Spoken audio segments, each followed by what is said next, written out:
everyone, it's Greg Stevens and Ericka Stevens with the Stevens Group at RE/MAX, coming to you with another edition of Realty and Real Tea. We're a little late this afternoon. We are at our daughter's volleyball tournament today down at the convention center.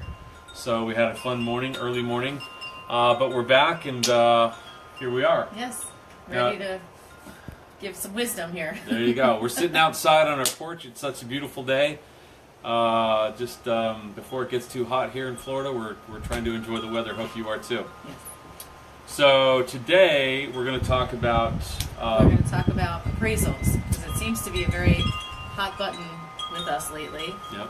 Very important. So yeah.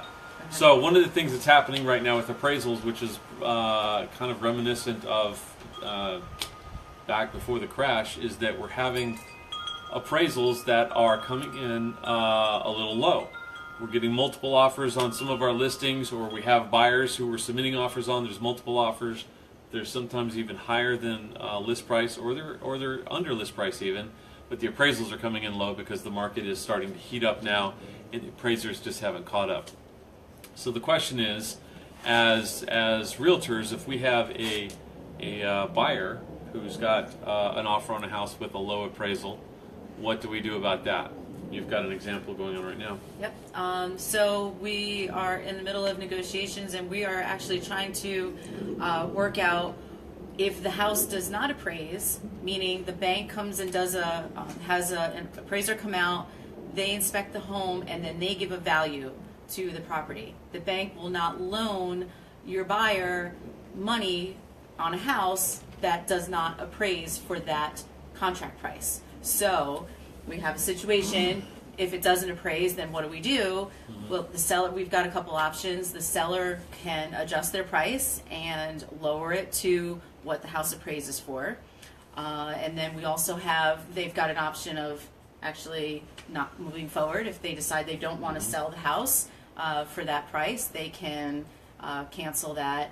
And we've got some other options. Yeah, now what Ericka was saying about the bank won't loan money, they'll loan you money, but you actually have to come up with the extra cash. So they won't loan the extra money above the appraised value to cover the contract. So yeah, so if you're a buyer, for example, and you're buying a $300,000 home, and you have an offer of $300,000 on it, but it only appraises for $290,000, that is $10,000 short. The bank will only loan on $290,000, not on the $300,000. So you as a buyer would need to come up with that other $10,000 if we're not able to negotiate that price down with the seller. Right. That's always the first avenue. When we get an appraisal like that, unless the appraisal looks like it's wrong, then we'll challenge the appraisal, but those are usually pretty unsuccessful unless you can prove that there was a mistake made in the appraisal. So the first thing that we would do is, of course, try to have the seller come down. That's kind of our first avenue, is just get down to market value.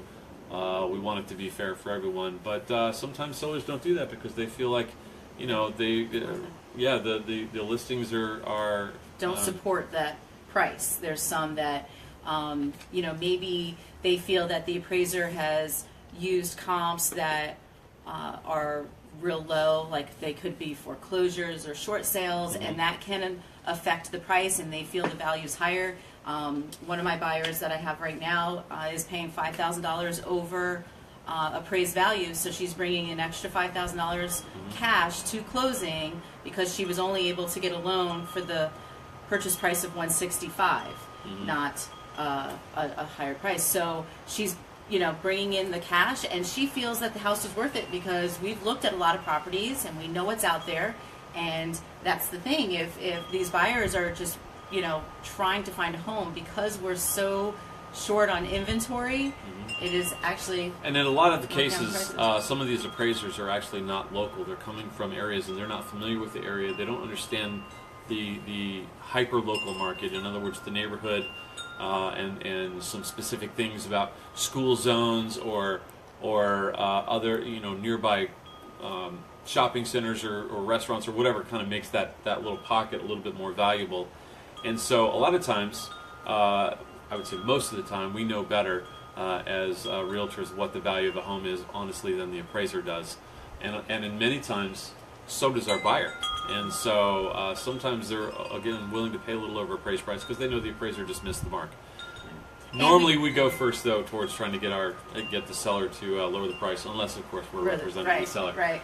Then we're going to fight with the appraiser and justify the purchase price, and we will back it up with comps and things. So it just depends on what side we're on. We're going to obviously fight for our clients and make sure that they're getting the best price, highest value. Those are our wind chimes. Hope you're enjoying the chime. Oh, here we go. Oh, we're back. Are we back? Yeah. We had a little break there. I think that wind must have blown our signal a little bit. Yeah, really. Boy, what a sensitive and, signal. And then we got a bad signal. Yeah. So anyway, we're just okay. So to wrap up, yes. Appraisals are a concern right now in the market. Having a good realtor who's going to go back to the negotiation table once that happens. Once you think you're done negotiating, you're not. Right. So we keep negotiating until we make sure that we get the best thing for our clients. So exactly. That's going to be a common problem coming up. Hopefully, if you're not using the Stevens Group, which you should be, but if you're not, hopefully your realtor is going to go to bat for you. Yes. Anyway. So if you have any questions about appraisals, because it is, quite a sensitive topic right now, please feel free to message us or give us a call, reach out to us. We'd be happy to talk to you. If you're questioning the value of your home, we'll come out, we'll do a free CMA. We'll be able to tell you what we believe the house is worth, what you can sell. CMA stands for Comparative Market Analysis. Right, so we'll give you an idea of what we believe your house would sell for. So we'll be happy to do that for you. And then this way we try to avoid the appraisal issue up front. Right off the bat. Right.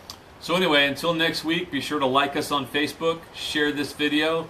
Don't forget, if you want your free Stevens Group mug, all you got to do is just ask us for it right here on this video. Just comment on it, say I want my Stevens Group mug, and we'll get one to you. That's right. Okay? All right, have a great weekend. Thank you again for everybody that watches us and is supporting us, and we hope that we're really doing something good for the community. Enjoy this weather. We'll see you next week. Bye. Bye.